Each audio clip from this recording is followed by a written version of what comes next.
us to change the circumstances for which the interventions were put in place. The relaxation is absolutely sensible, in my opinion, if you ask me.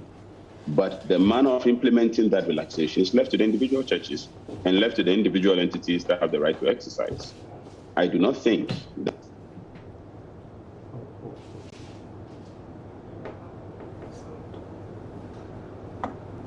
Hello? Yes, I can hear you. Yes, I do not think that as we speak, the churches have been able to put in place. And again, from everything we're hearing, it doesn't seem that the churches are in a position to implement that.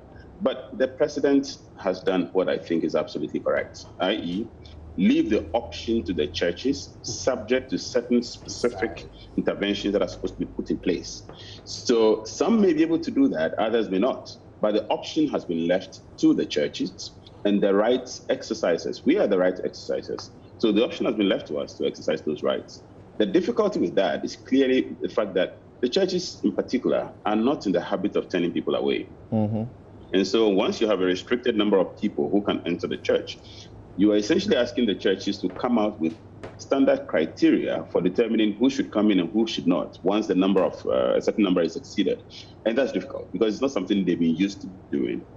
That is one difficulty. The second difficulty is, let's be honest, I'm not sure that the churches have been preparing for this, i.e. the interventions that need to be put in place.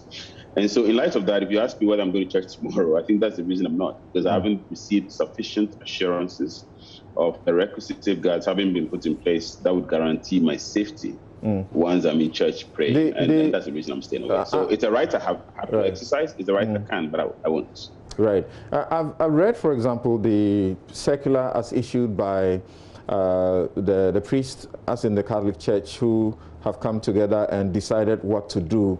And they say, for example, that first you must disinfect. After disinfection, you must put all the protocols in place. You must admit 100. The president says 100. Once you admit 100, you do only an hour, and then the directive about communion cannot be complied with, cannot be compromised, because that's such a sacred process in delivering the communion. You cannot say it should be put somewhere at the gate for some people to come pick it up. I know the other churches who are also fighting even the collection thing, that you put the collection bowl outside for people to put the collection in.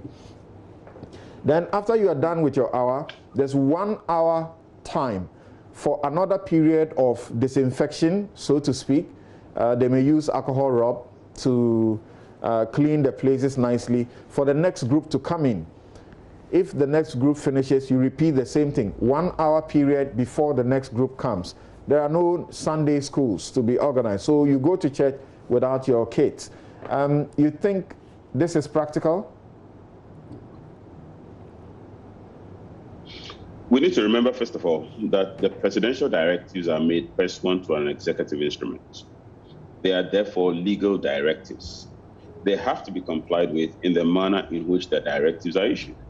Now, the directives, as I understand them, are not issued in the alternative. They are issued as a cumulative set of directives, so they have to be complied with fully.